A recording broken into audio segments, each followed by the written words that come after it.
clan could end in serious injuries.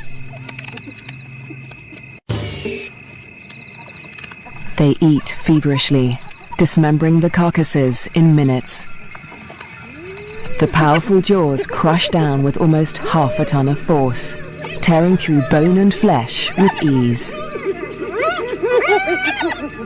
Despite the feeding frenzy, the hyenas are anxious to avoid being discovered by their rivals. They try to drag the kills back into their own territory before they are spotted.